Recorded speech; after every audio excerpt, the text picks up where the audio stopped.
समस्त सन्मंगलानि सन्तु। असतो मा सद्गमय तमसो मा ज्योतिर्गमय मृत्योर्मामृतंगमय। ओम शांति शांति शांति। Hi viewers, this is Dr. T. Madhusudana, lecturer in Commerce, Government College for Men, Kadapa, Andhra Pradesh. We have been learning different important topics relating to the GST Fundamental 1 subject. So today we try to learn what is the supply and what are the features of supply under GST. So let us start the session.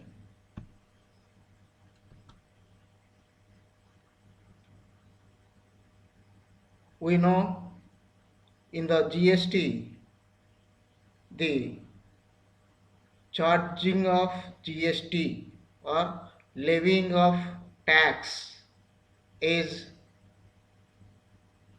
as per the supply made by the supplier, either goods or services.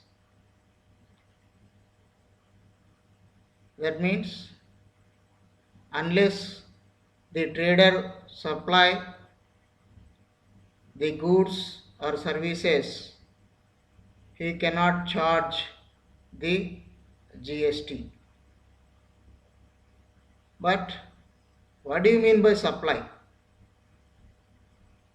Why the concept supply has been defined in GST? So మనందరికీ తెలుసు, GST చట్ట ప్రకారం సరుకులను కానీ సేవలను కానీ supply చేసినప్పుడు మనకు జిఎస్టి అనేది విధించబడుతుంది అని. అయితే సప్లై అంటే ఏమిటి? What is supply? So as per the GST act under section 7, the term supply includes a all forms of supply of goods or services or both, such as sale, transfer, barter, exchange, license, rental, lease or disposal made or agreed to be made for a consideration by a person in the course or furtherance of business. So section 7 ప్రకారం supply అంటే ఏమిటంటే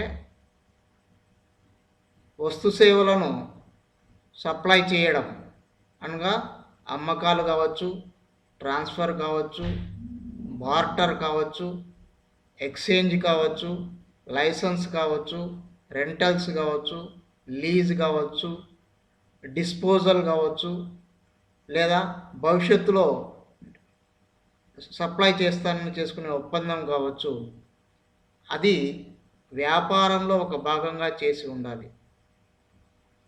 B import of services for a consideration whether or not in the course or furtherance of business.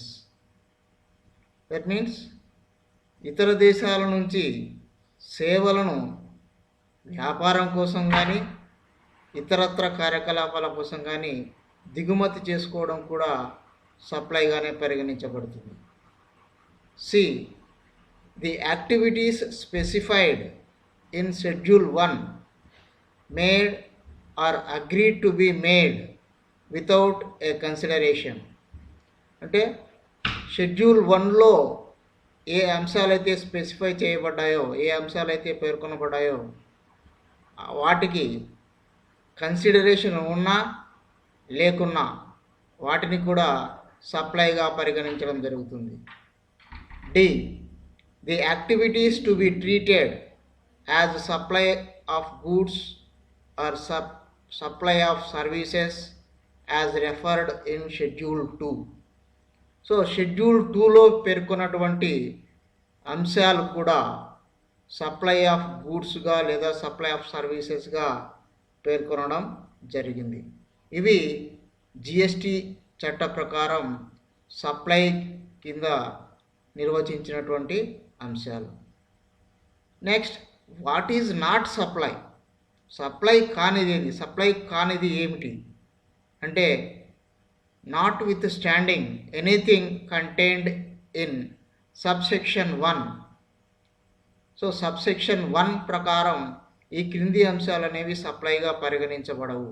అవి ఏముంటాయా అంటే, A, activities or transactions specified in schedule 3.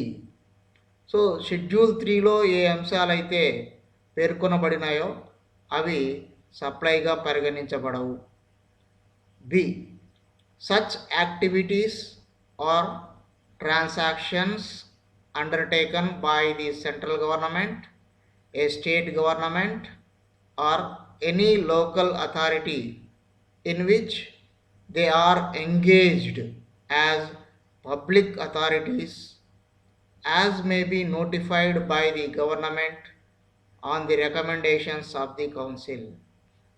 So రెండవ అంశం ఏదంటే supply కానిది ప్రభుత్వ సంస్థలు, కేంద్ర ప్రభుత్వ సంస్థలు కానీ, కేంద్ర ప్రభుత్వం కానీ, లేదా రాష్ట్ర ప్రభుత్వం కానీ, లేదా స్థానిక అధికారులు కానీ వారి యొక్క విధి నిర్వహణలో భాగంగా చేసేటువంటి, అంటే ప్రజలకు సేవ చేసేలో భాగంగా చేసేటువంటి కార్యకలాపాలు సప్లైగా పరిగణించబడవు. సో ఇవి మనకు సప్లై కాని అంశాలు.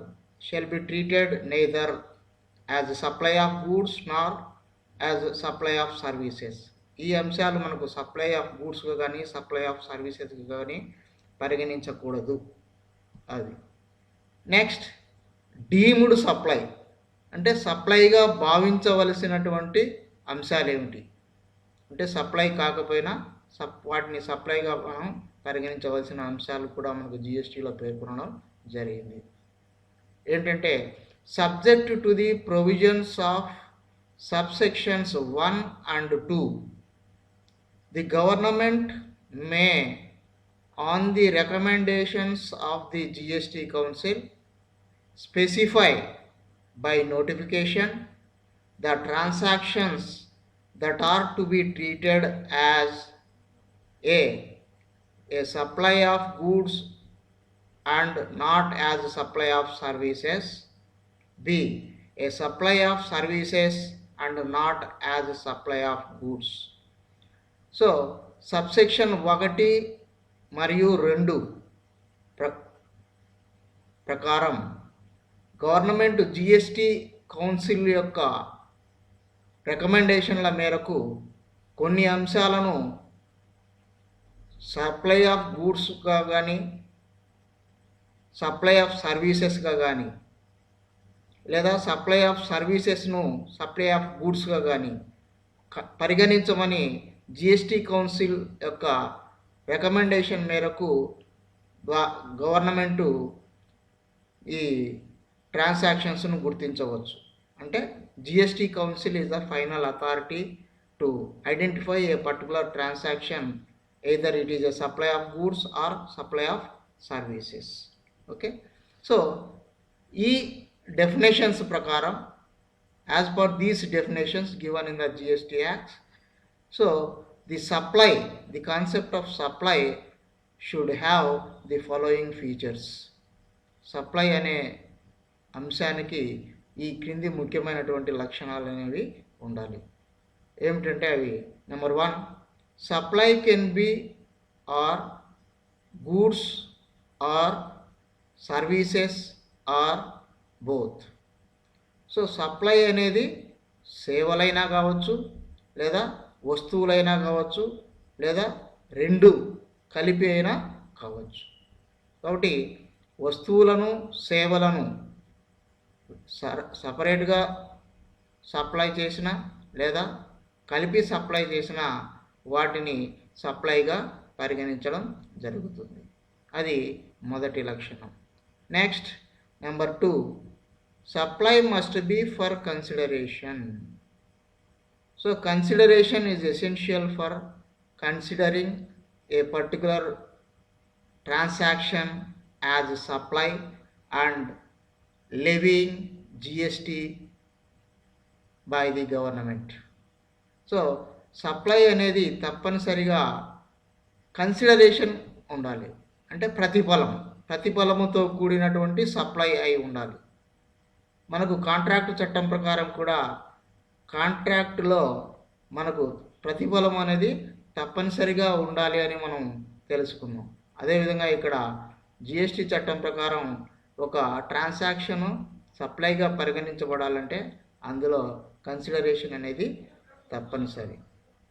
Next number 3, supply must be for furtherance of business. So ఈ supply of goods and services should be for the purpose of continuing the business or developing the business. Okay, so అంటే supply అనేది వ్యాపార అభివృద్ధి కోసం కానీ వ్యాపారాన్ని నిర్వహించడంలో భాగంగా ఈ సప్లై అనేది చేయవలసి ఉంటుంది. అప్పుడే ఆ వ్యాపారస్తుడు కొనుగోలుదారుల నుంచి జిఎస్టీ అనేది వసూలు చేయడానికి అవకాశం ఉంటుంది. కాబట్టి వ్యాపార ప్రక్రియలో భాగంగా ఈ సప్లై అనేది జరగాలి. అలా కాకుండా ఇప్పుడు వినియోగదారుడు ఇంకొక వినియోగదారునికి వస్తువులు సప్లై చేశాడు అనుకోండి, it's not supply because he is not a trader. Okay, so that is third thing. Next 4th, supply must be made in the taxable territory. So supply must be made in the taxable territory. So taxable territory means the area where in the GST will be levied. That means the trader where the trader is doing his transaction, so that area is known as a taxable territory. అంటే supply అనేది తప్పనిసరిగా taxable ఏరియాలో అంటే taxable టెరిటరీలో జరగాలి, అంటే ట్యాక్సులు విధించేటువంటి ప్రదేశంలో జరగాలి. కొన్ని ప్రదేశాలు ట్యాక్స్ విధింపుకు మనకు ప్రభుత్వము అనుమతించదు. అలాంటి చోట్ల జరిగేటువంటి ట్రాన్సాక్షన్స్ సప్లైని మనం సప్లైగా పరిగణించడానికి వీల్లేదు. సపోజ్ ఫర్ ఎగ్జాంపుల్ ఆంధ్రప్రదేశ్లో వ్యవహారం జరిగిందనుకోండి, supply of service, Andhra Pradesh government ప్రకారం జిఎస్టీ అనేది విధించడం జరుగుతుంది. So supply must be made in the taxable territory, అది మరొక అంశం. Next number 5, supply must be made by A taxable person. So supply must be made by a taxable person. That means the trader who is eligible to collect tax should be made the supply. అంటే tax చెల్లించే వ్యక్తి supply చేసి ఉండాలి. ఎందుకంటే అతను సరుకులను supply చేసిన తర్వాత కొనుగోలుదారు నుంచి వసూలు చేసినటువంటి జిఎస్టీ అనేది ప్రభుత్వానికి తప్పనిసరిగా చెల్లించాలి. కాబట్టి అలా వసూలు చేసే అధికారం కేవలం ట్యాక్సబుల్ ట్రేడర్స్కు మాత్రమే ఉంటుంది. కాబట్టి ట్యాక్సబుల్ ట్రేడర్స్ మాత్రమే సప్లై చేయగలిగి ఉండాలి. Next number 6, supply must B taxable supply. Supply must B taxable supply అంటే మనం చేసే సప్లై ట్యాక్సబుల్ అయి ఉండాలి, అంటే జిఎస్టీ ప్రకారం ట్యాక్సబుల్ అయి ఉండాలి. అంటే ఎంత ట్యాక్స్ చెల్లించాలి, ఎందుకంటే కొన్ని వస్తువుల మీద కొన్ని సేవల మీద ప్రభుత్వం జిఎస్టీ నుంచి మినహాయింపు ఇచ్చింది. కాబట్టి ఆ మినహాయించిన వస్తువుల మీద జిఎస్టీ వసూలు చేయడానికి వీల్లేదు. కాబట్టి supply must B taxable supply, దాని మీద పన్ను విధించడానికి అవకాశం అనేది ఉండాలి. ఇవి మనకు జిఎస్టీ యొక్క నిర్వచనము మరియు జిఎస్టీలో సప్లై యొక్క నిర్వచనము, సప్లై యొక్క లక్షణాలు. ఈ వీడియో విన్నందుకు కృతజ్ఞతలు. Thank you very much.